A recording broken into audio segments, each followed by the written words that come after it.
ये कहानी है सीतापुर गांव की, जहाँ दो भाई रहा करते थे, राम और श्याम। राम जो है वो बड़ा भाई था, बहुत ज्यादा चालाक और बहुत सुस्त था।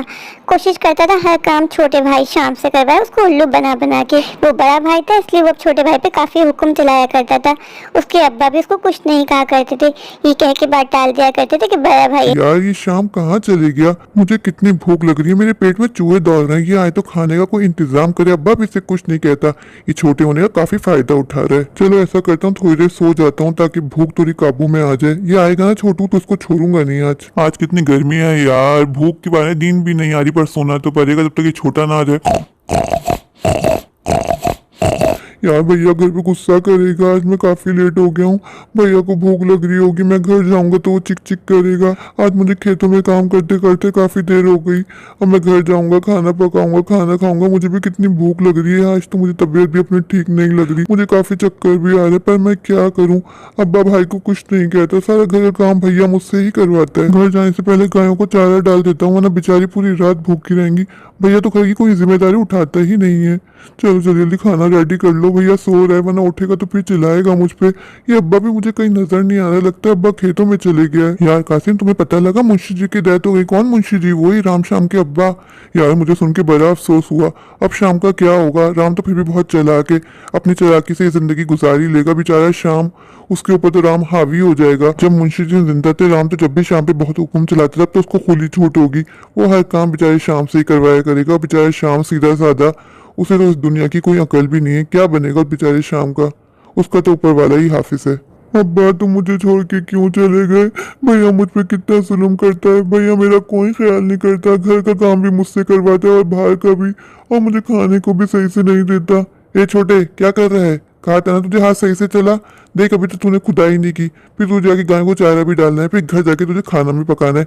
इतनी सुस्ती से काम करेगा तो खाना कैसे पकेगा? हम खाना कैसे खाएंगे? मैंने सुबह का बस नाश्ता ही तो किया हुआ है, तेरी तरह थोड़ी ना कुछ थोड़ा थोड़ा नाप शनाप खाता रहूं। बस सुबह का नाश्ता करता हूँ, फिर दोपहर का खाना चाहिए होता है, जो तू मुझे वक्त पे कभी देता है नहीं। शाम तुम अपने भाई से कुछ तो सीख ले, तू मेरी बस नाक कटवाएगा। तेरा भाई सुबह उठता है, काम पे जाता है, कितनी मेहनत करता है, और एक तू पूरे दिन सुस्ती सुस्ती सुस्ती। अरे छोटे, कहाँ मर गया है? देख तेरा दूध उबल उबल के सारा खत्म हो गया, लगता है दूध भी पीने को नसीब नहीं होगा। कहाँ रह गया है छोटा? लगता है भैया ने कोई ख्वाब देख लिया है, पर मैं क्या करूं? मैं भैया को आईना भी तो नहीं दिखा सकता। ये तू क्या मन ही मन बोलता रहता है? नहीं भैया मैं तो कुछ नहीं बोल रहा। चल छोटे, अब काम पे लग जा।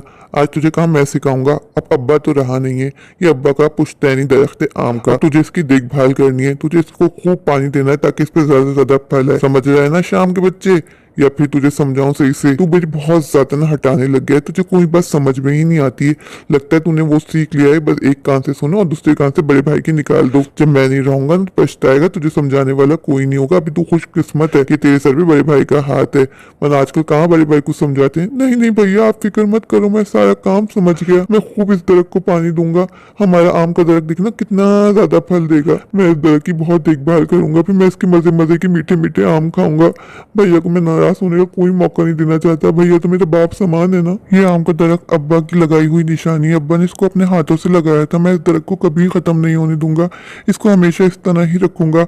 ये हमेशा हमें फल देगा, और जब मैं इस फल को खाया करूंगा मुझे अब्बा की बड़ी याद आएगी। अब्बा हमें कितने मजे मजे से मैंगो शेक बना के दिया करते थे, आम काट के क्यूब्स में खिलाया करते थे। अब्बा तुम क्यों चले गए इतनी जल्दी? वाह रे शाम, तूने तो बड़ा अच्छा पानी दिया पौधों को, देख कितने सारे आम आए। भैया अब तुम इससे क्या बनाओगे? ओ मेरे आम पे नजर भी मत डालना, ये आम से मैं खाऊंगा। भैया ये तुम कैसी बातें कर रहे हो? सारी मेहनत मैंने की। शाम आज तुझे मैं समझा ही देता हूँ। ये जो आम का दरख्त है, इसका नीचे का हिस्सा तेरा और इसका ऊपर का हिस्सा मेरा है, तो तू नीचे का ख्याल रख, मेरे आम पे नजर मत डालियो। आज मैं साफ साफ समझा देता हूँ।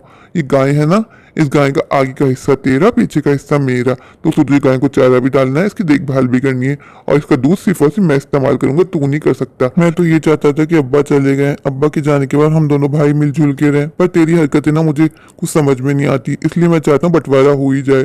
तो इसलिए मैंने सोचा कि आज बंटवारा कर दूं, फिर कल होके तूने हिस्सा मांग लिया तो मैं क्या करूंगा? भैया मैं ऐसा हूँ क्या? आपको लगता है मैं आपसे कुछ मांगूंगा? आप मुझे जो कुछ दोगे मैं खुशी खुशी ले लूंगा। भैया मेरे साथ ऐसा क्यों कर रहे हैं? और मैं भैया के साथ बदतमीजी करना नहीं चाहता। भैया मेरे बड़े हैं, वो ऐसा क्यों कर रहे हैं मुझे समझ में नहीं आ रहा। मैं किससे अपने दिल की बात करूं। अब्बा भी चले गए जिसको मैं अपने दिल की बात बताया करता था। भैया तो मुझ पे जुल्म किए जा रहे हैं। मैं किससे कहूँ। मैं सिर्फ गाय को खाना खिलाऊंगा, जो मुझे भूख लग रही है, मुझे गाय का दूध नहीं मिल रहा, मैं क्या करूँ। पूरे दिन गाय को चारा मैं खिलाऊं, अब भैया सारा का सारा दूध लेके चल जाते हैं मेरे साथ। बहुत नाइंसाफी है, अब मुझे कुछ ना कुछ करना पड़ेगा। शाम ने छोटा होने का बहुत ज्यादा नाजायज फायदा उठा लिया है। मन ही मन में मेरे बारे में उल्टा सीधा कहता रहता है। मुझे तब ऐसा लगने लग गया शायद मैं इसी वजह से ज्यादा बीमार रहने लग गया हूँ। कहीं खच्ची में ये ऐसी बात तो नहीं है ना, कहीं इसके सोचने की वजह से, कोसने की वजह से मैं ऊपर जल्दी तो नहीं चला जाऊंगा ना। अब तो मुझे शाम से बहुत डर लगता है। ऊपर वाले तू मेरा बस ख्याल रखना, मुझे अपनी हिफाजत में रखना। अब शाम को पता चलेगा बड़े भाई से पंगा लेने का नतीजा क्या होता है। सोचा था छोटा भाई है संभाल के रखूंगा, लेकिन नहीं भाई, तेवर ही अलग हो गए अब्बा के जाते ही। सबक तो इसको अब मैं सिखाऊंगा, ना इसको मैं दूध दूंगा ना आम।